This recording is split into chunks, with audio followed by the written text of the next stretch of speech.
Hello APCS students, this is Mr. Ferrante and I've got a tutorial for absolute beginners to help you get set up for DrawHouse. So let's get started. The first thing you need to do is to verify that Java is set up properly and so is GPDraw. And to do this, we'll go back to the software setup download section of our webpage.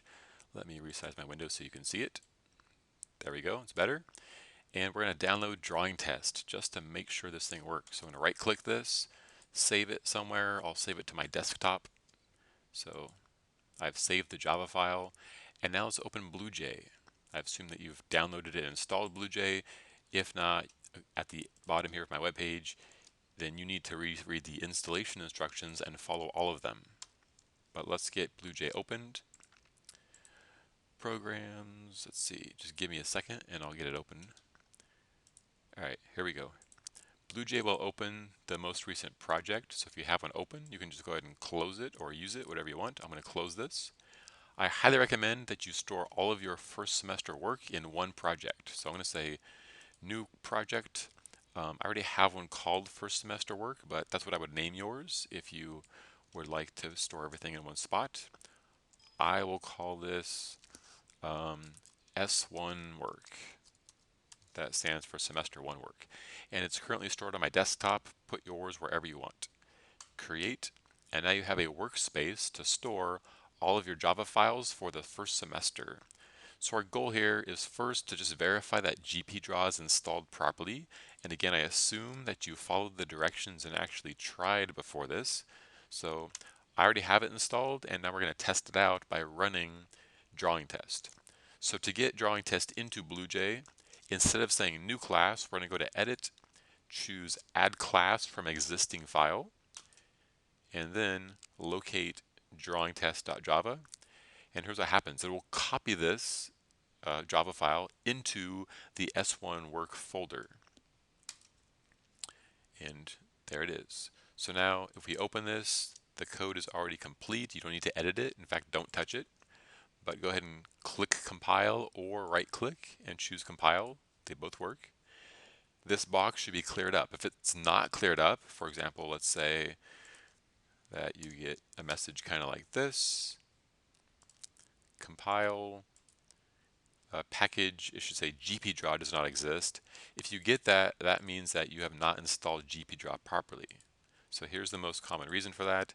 To install GPDraw, once you've downloaded the jar file, which is right here, then you need to, in BlueJ, go to, I think, Tools, Preferences, and make sure that under the Libraries tab that GPDraw is in this list. If it's not in the list, go ahead and add it to the list, and you should be good to go after starting BlueJ over again.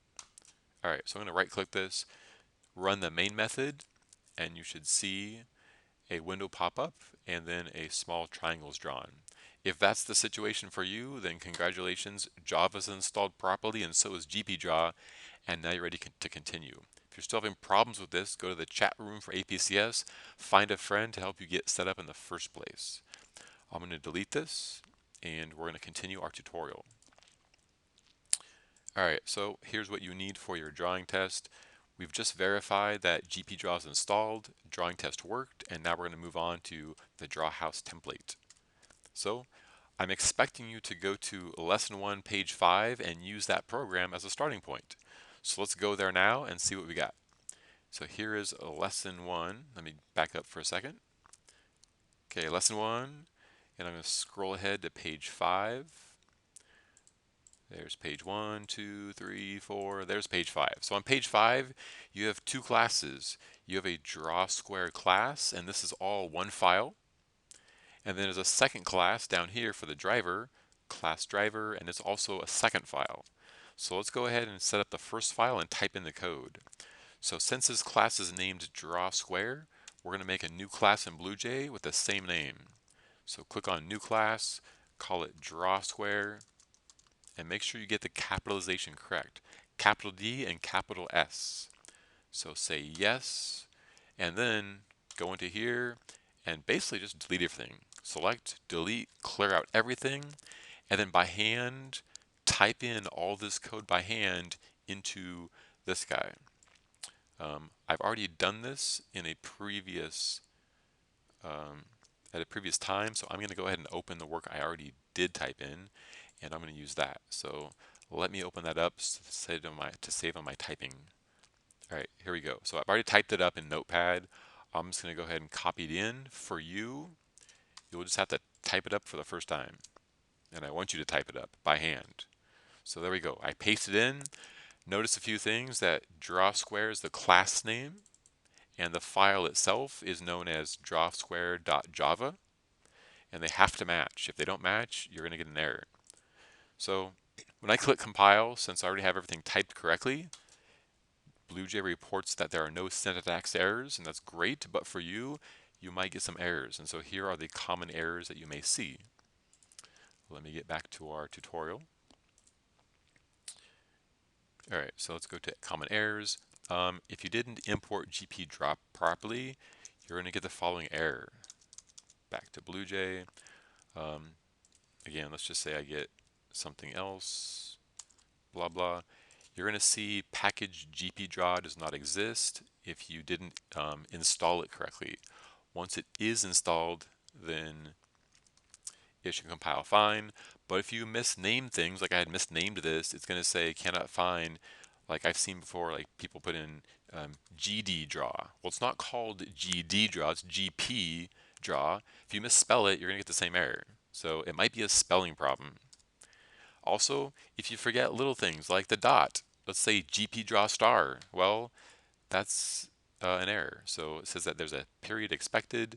So make sure when you copy the code from the lesson into here that you've copied everything exactly correctly.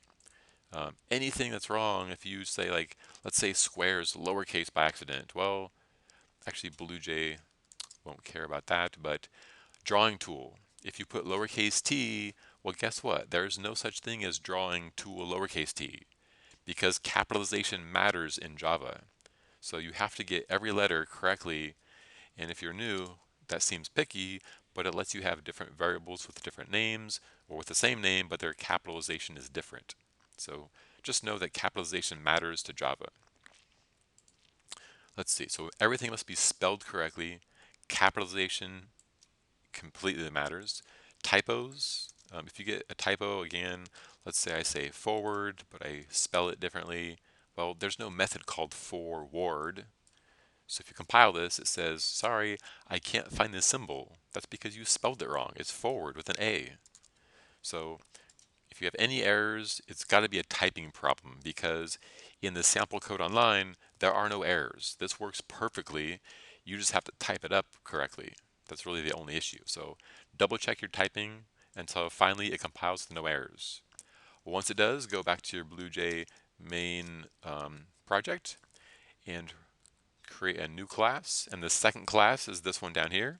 It's going to be the driver. So it has to be called driver since that's the class name. So let's create a new class, call this driver, and again, copy the exact code from here into BlueJ. And I've already done that, so I'm just going to copy and paste. There it is, copy, and we'll paste it over into driver. Excellent. So when you compile, again, it should compile instantly. If it doesn't, you have a spelling error, or maybe you're missing a brace. That's possible. You're missing something somewhere. So double check every single character to make sure they're all there. All right. Since this driver uses the DrawSquare object, BlueJ automatically creates a connection between them. This dotted arrow means that the driver uses a DrawSquare object to do its work.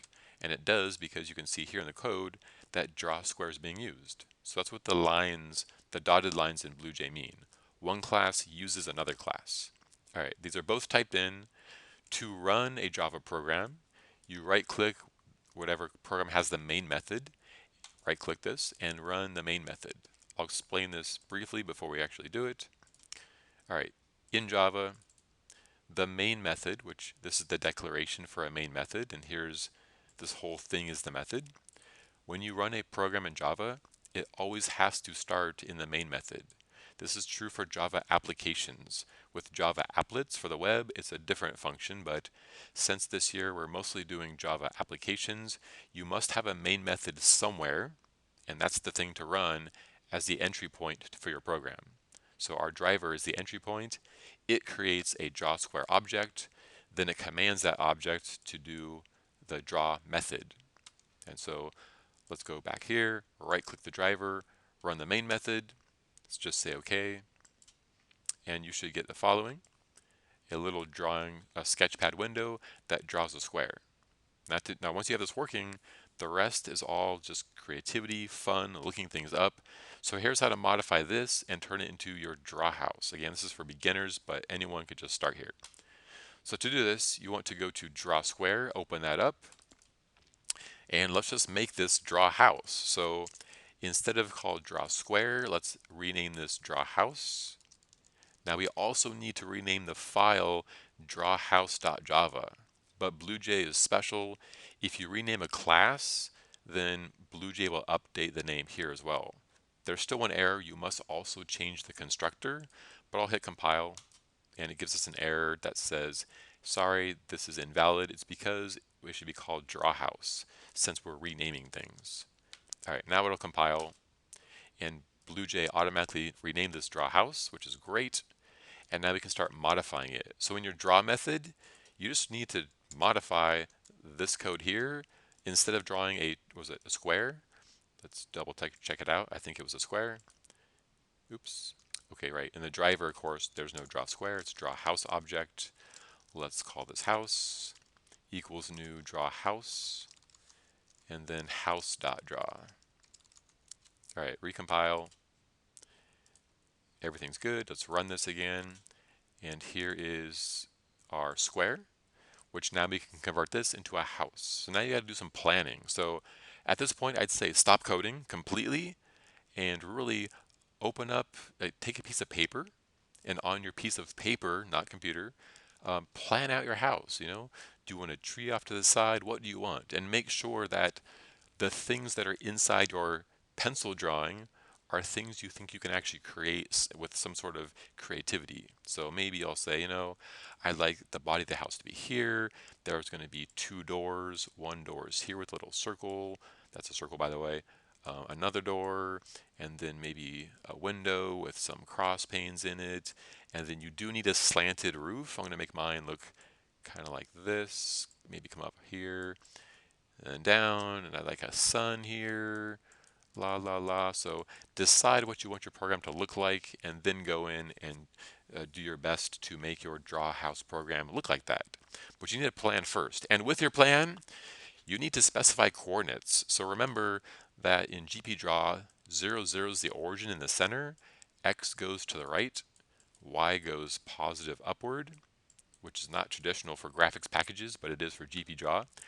And so you're going to need to label on your paper the coordinates of all these points, because you'll need to draw a line from this location to that location. So do the math first and label all the vertices of basically everything. The rectangles and circles, however, just identify the center and the radius, because you can say draw circle at this location with a certain radius. For rectangles, it uses the center as the position, and then you have to specify a width and a height. So for rectangles, know where the center should be and what the width and height is. That's about it. So once you have that done, then the coding, at least for hard coding, is pretty easy. And this is for beginners. If you're not a beginner, you should be doing other things different than hard coding, which is what this is. But for beginners, you can make a great house using this kind of hard coding locations technique. So I guess the last thing I have to say is that to find out what you can do with GPDraw, go back to the lesson webpage and go forward to the lab webpage, which is here, and look at the API right here. This is the API for Drawing Tool. Click on it, and this tells you the commands that you can ask the Drawing Tool to do. So you can ask the pen or pencil to go backwards. You can back up, put the pencil down, or lift it up. There's also pencil like pen dot up to not draw between locations. You can draw circles and so on. And maybe it's worth explaining how to read this if you're a beginner. So let's go over that because intro draw people know, but other students don't necessarily know. So let me discuss that for a second. Okay, it's here. So here's how to read the method summary of an API. I think, yeah, you can see most of this. It's partly cut off, but that's okay. So let's go back to the API, which I have to find. Here it is. So what I have here is a kind of a snapshot of the API. So here are the parts of an API. Off to the left-hand side, it tells you if this method here returns information back to you or not. You know how when you use a calculator, let's say this is an actual calculator, back in grade 2, you've got buttons down here. And if you press 2 plus 2 and then hit the enter key, on the screen is returned the answer, and the answer to 2 plus 2 would be 4. So the addition method takes two numbers and returns an answer. And sometimes methods return a number to you. For example, if you say pen.getDirection, it's going to give back an answer, which is a double or floating point number. Like 5.5 is an example of a double or decimal value. If you ask for getColor, it's going to return a color object. If you're new, this is advanced and you don't need to use any of this kind of stuff, but just so you know, the thing over here is either a return value or void means that there's no return value. When you call this method, it just does an action and does not return anything, at least no information. So that's the meaning of this. We'll go over it in detail in a different lesson. But for now, at least understand methods that are void don't return information, and everything else is the kind of information returned. All right, next up is the method name. So whatever your drawing tool is called, let's say your drawing tool is called, like in our case, let's go find out. DrawHouse, our drawing tool is named My Pencil. So we always will say my pencil dot whatever. If you named this Bob, you'd have to say Bob dot stuff. So the next thing in the API is the command that you command the drawing tool to do. And then finally, well, not finally, but the next thing is the parameter list. So this means to use this draw circle method, you have to pass in a decimal value that represents radius. So that's one number. This is the format of the number, and this is what it represents. And so to do draw circle, let me just go ahead and actually put this in. So here's my DrawHouse program, well, so far. Let's say before anything else, I want to just draw a circle. So I'm going to go ahead and use the command draw circle. So my pencil dot draw circle.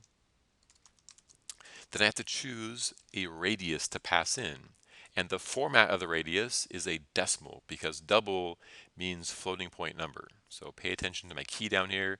This will explain what you need at the beginning of the year. And there's a lot more, but this is the main set. So to use draw circle, let's pass in, I don't know, 20, well, how about 40?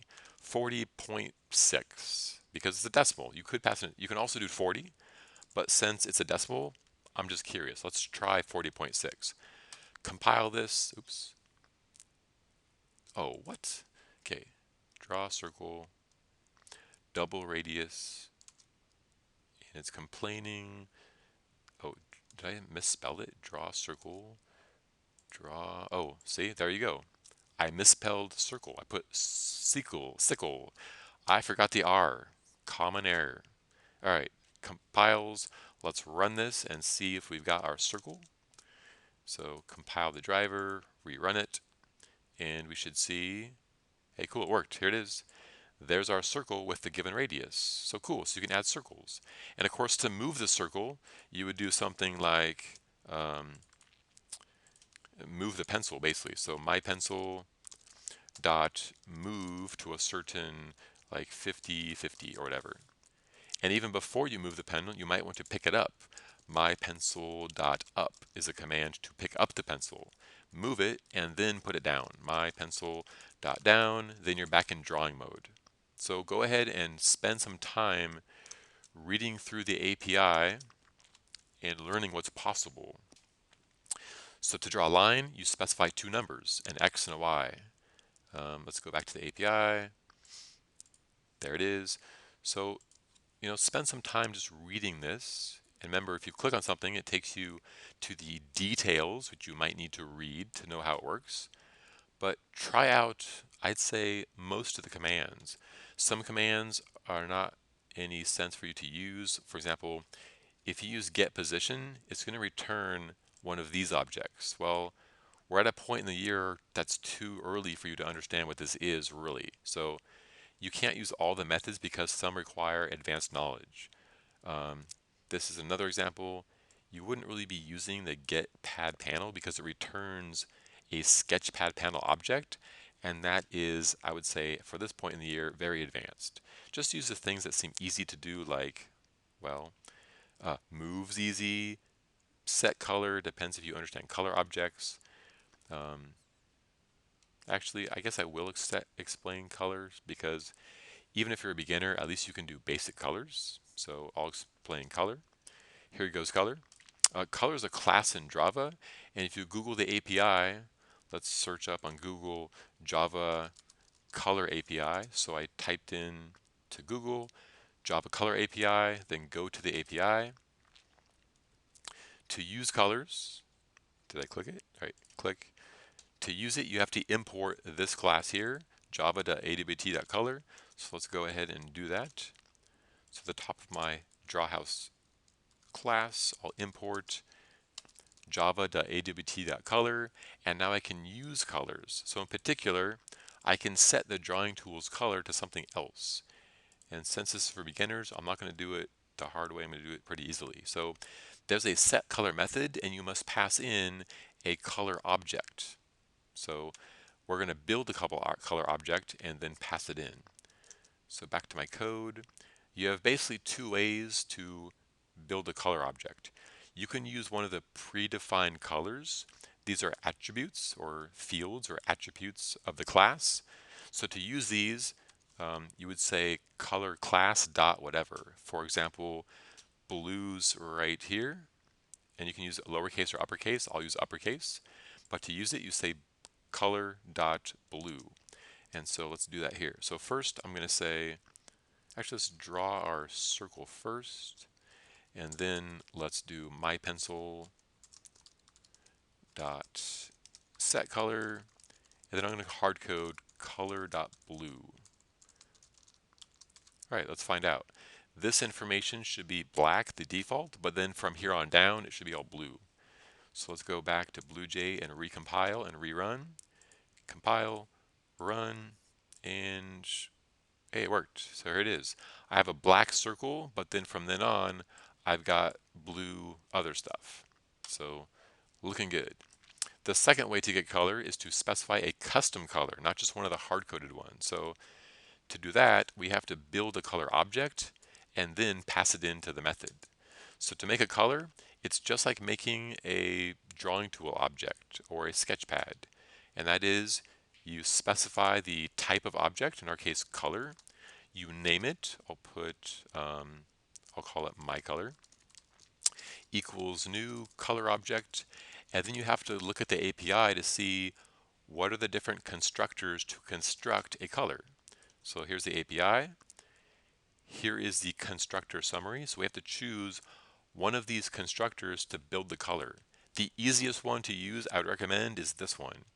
You specify 3 values, an R, G, and B, and each value is between 0 and 255. So how much red, green, or blue, and you specify. So let's go back and do that. I'm going to say that there's full red, 255, 0 green, and then only 100 units of RGB, that's blue. So remember, this represents how much red there is in the color. This represents how much green there is, and the final one is how much blue. And if you'd like, you can find out exactly what you're going to get by going to a color picker online. So go back to Google and search up color picker.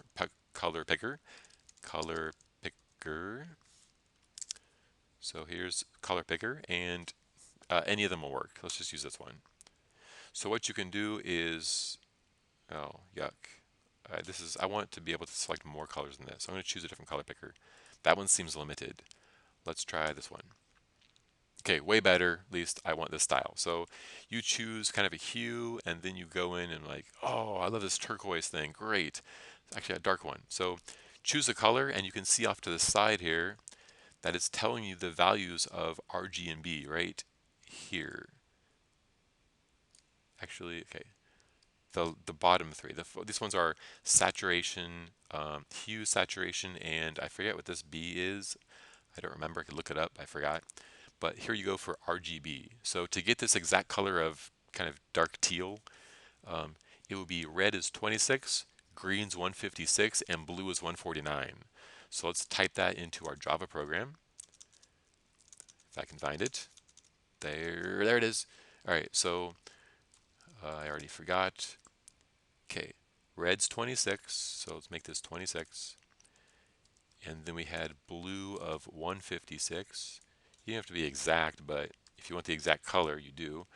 149 was the final one, and that's the exact code for turquoise. And now that we've built a color object named myColor, let's pass into this method our color object. And so that's how to use the setColor method. You build a color, you pass it in. Okay, compile, and now if we run this, compile, run, we have a custom color. Let me zoom in for you. You can see that this line now is turquoise, dark turquoise. So there you go for color. At this point, I feel like it's up to you to read the API, discover how to use the tools, and shape this draw method into a fun house with colors and all kinds of fun things. So there's your intro tutorial. Have a great day. I'll see you in class, and I look forward to seeing your houses. Bye.